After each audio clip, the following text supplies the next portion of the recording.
She posted, "Real men don't get jealous when their woman has male friends. Insecurity is so unattractive." It was about me. Anish tales, and this is what happens when someone wants freedom for themselves and rules for you. I was 26. We'd been together about 2 years, living together for 8 months, splitting rent on a decent apartment. Up until a few weeks before all this, I thought things were fine. Then the yoga guy started becoming a pattern. At first it was harmless enough. She said they were friends from class. They grabbed smoothies sometimes. Fine. I'm not one of those people who thinks your partner can't have friends of the opposite sex. That's normal. What stopped feeling normal was everything around it. Her phone started living face down. Notifications kept going off. She'd smile at the screen, then lock it the second I walked in. A couple of times she stepped out to take calls. Then one night I woke up at around 2 in the morning because her phone was lighting up our bedroom.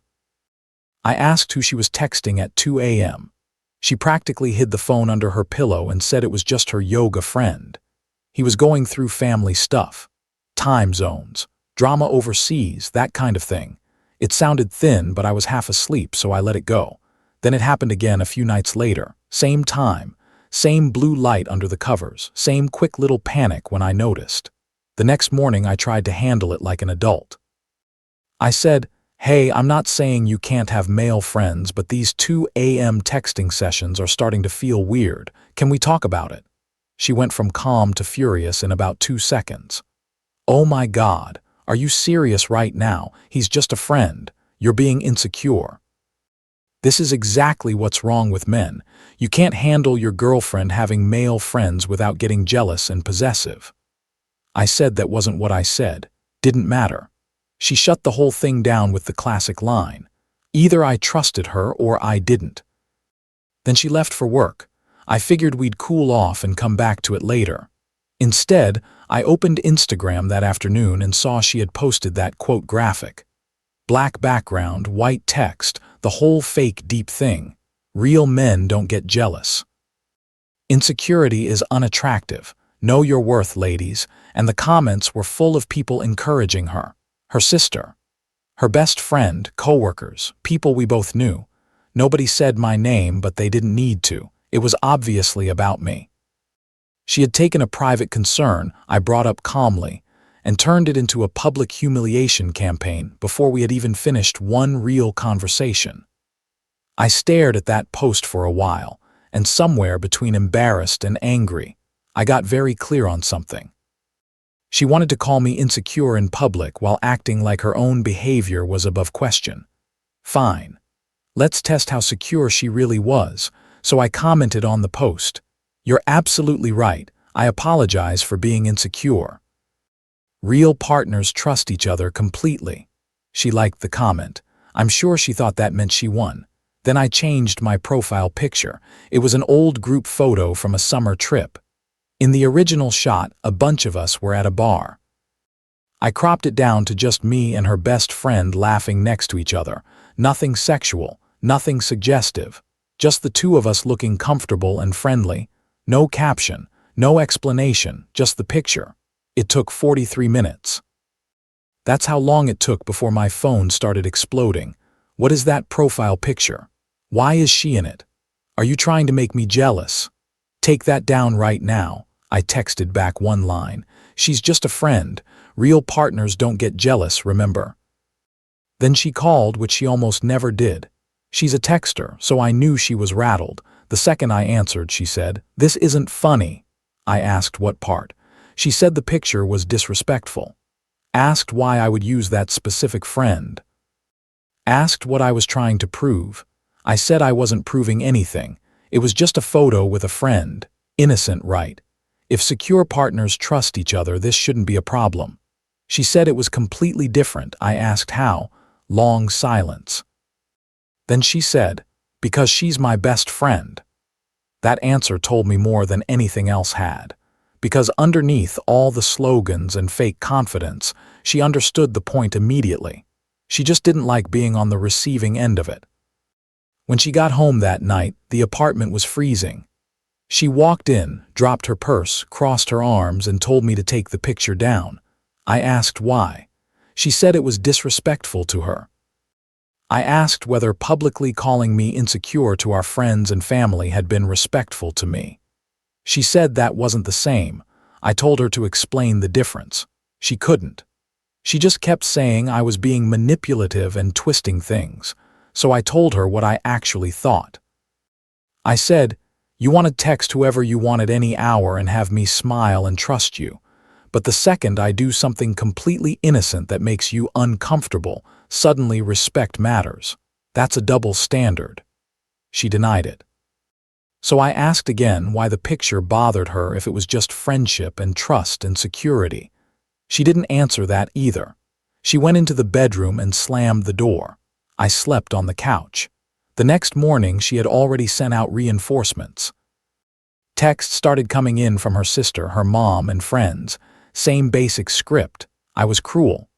I was emotionally abusive. I was playing games. Real men don't do this. Her sister called the profile picture sociopathic, which was honestly impressive wording for something so stupid. I responded to exactly one person, her sister. I asked if my girlfriend had mentioned the part where she publicly mocked me online for asking about repeated 2 a.m. texting with another guy. No answer to that. Of course not. Then her mom called me. That one bothered me more because she'd always been kind to me. Sunday dinners, birthday gifts, treated me like family. Now she was disappointed in me. I asked whether her daughter had told her the full story. Silence. Then she admitted there had been some post, but my girlfriend said I had been controlling about her friendships. I asked why she was texting another guy at 2 in the morning over and over. That is the full extent of my controlling behavior. More silence. Then came the part I didn't expect. Her best friend texted me, same best friend from the profile picture. She said she wasn't mad about the picture. Actually thought it was hilarious. Said my girlfriend had called her crying about it and she had to work hard not to laugh. Then she said something that made my stomach drop. Apparently the late-night yoga friendship had been weird for a while, and all of the friends had noticed. My girlfriend had shown them the messages at brunch the week before. According to the best friend, they were not just casual. There was flirting, pet names, plans to meet up without telling me. And my girlfriend had literally told them she was keeping her options open in case things with me didn't work out. That was the moment the whole thing stopped being about a petty online stunt and became something else. At that point, this was no longer confusion. I asked the best friend if she had screenshots. She didn't. My girlfriend had just shown them the phone in person. But she remembered enough, and honestly, I believed her. Mostly because the reaction fit the behavior, the secrecy, the defensiveness, the public post, the total lack of concern for how any of this looked from my side. When I confronted my girlfriend that night, she switched targets immediately. Now the best friend was a liar. Now she was jealous. Now she probably wanted me for herself. Now she was trying to break us up. It was wild watching someone rewrite reality in real time. A week earlier, that woman had been her best friend commenting preach under the insecurity post. Now she was some jealous snake with secret motives. I asked why her best friend would invent all that. She said people show their true colors. I said, yeah, they do. Then she softened her voice, stepped closer, put a hand on my arm, and tried another angle. Baby, please, this is getting out of control. I'll delete my post. You delete the picture. Let's just start over. I asked if she'd stop texting the yoga guy at 2 in the morning. She paused, then said he was just a friend and she shouldn't have to give up friendships for me. So I said, then I shouldn't have to give up mine. That ended the conversation. She exploded. Started screaming that I was punishing her, being vindictive, not fighting for the relationship. Told me if I really loved her, I would trust her and move on. I told her I had trusted her. Then she used that trust to make me look stupid in public. She packed a bag and went to stay with her sister. And I'm not going to lie, that first night alone in the apartment was the best sleep I'd had in weeks. Then the circus got bigger. More messages came in from people who only had her version. coworkers, friends of friends, people I barely knew calling me toxic or immature or abusive because I changed a profile picture after being publicly embarrassed. I stopped responding. There's no point arguing with a crowd that joined mid-story and already picked a hero. Then the yoga guy himself messaged me. That part was almost funny. He reached out to clear the air, said there was nothing going on, said she told him I was controlling and possessive, said maybe I should work on my insecurity issues instead of making her life harder. I read that message 3 times. This man had been texting my girlfriend at 2 in the morning for weeks, maybe longer, and he was trying to mentor me, so I asked him a simple question. Did he regularly text women in relationships at 2 a.m. about family time zone emergencies? He stuck to the just friends line. So I told him that was great, because in that case, he wouldn't mind if I shared the conversation with his own girlfriend. He had photos with her all over his profile, happy couple stuff. She looked completely unaware. He stopped replying after that. I sat with it for a bit. Then I sent his girlfriend a short message, nothing dramatic, just the truth as I knew it. Late-night texting, suspicious secrecy. Plans to meet up without either of us knowing.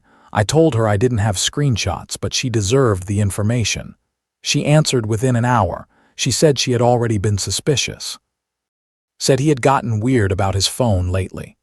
2 days later, his Instagram went private. Then I heard through mutual people that he was suddenly taking a break from yoga. My girlfriend called me furious, said I had ruined an innocent person's life, said I was meddling. I told her I had simply passed along information, which was apparently a heroic act when she wanted to do it publicly to me, but a crime when it affected her. That is not regret. That is panic. After that, the relationship was basically on life support. She stayed with her sister and kept telling people I had made her feel unsafe and unloved. My own brother had to call me and ask whether I had actually kicked her out or done something abusive, because the story had spread that far. I told him the truth. He understood immediately. Most reasonable people did once they heard the full timeline. The ones who didn't were never really mine to lose. Then she used her key and came back into the apartment while I was at work. I knew because things had moved. A jacket in the wrong place, a book somewhere else. Small stuff, but enough. I changed the locks that same night. She texted asking why her key didn't work. I told her because I changed the locks. She said she still lived there. I told her she didn't. Not anymore. Then her dad showed up and I honestly expected a fight. Instead, he sat on my couch looking tired. Said he didn't know every detail, but he knew his daughter wasn't innocent. Said he had heard enough to know she handled this badly. He still wanted us to work it out because she was in a bad place, but even he sounded like he didn't really believe in what he was asking for. It was the first honest conversation I had with anyone from her side. I told him I wasn't interested in rebuilding something where honesty only mattered when it was convenient. He nodded, said he couldn't blame me, and left. That was almost the end. The actual end came about a week later when she asked to have what she called a mature conversation. She came over, sat on the couch, told me she missed me, missed us, loved me, wanted to fix it, said she had made mistakes, said we could move forward if we both tried. I listened. Then I told her my problem was simple. She wanted the freedom to have whatever friendships she wanted, however close, however secretive, at whatever hour. But the second I did one completely innocent thing that made her uncomfortable, she couldn't handle it for even an hour. That wasn't a partnership. That was a system where only her feelings counted. She said she was sorry about the post. I told her she was sorry it blew up in her face. Sorry the double standard got exposed. Sorry the yoga guy's girlfriend found out. Sorry people weren't buying the insecure boyfriend story as easily anymore. But not sorry for what she actually did. She started crying and said she just didn't think I would react like this. Said I was always calm and easygoing. Said she thought I would get over it.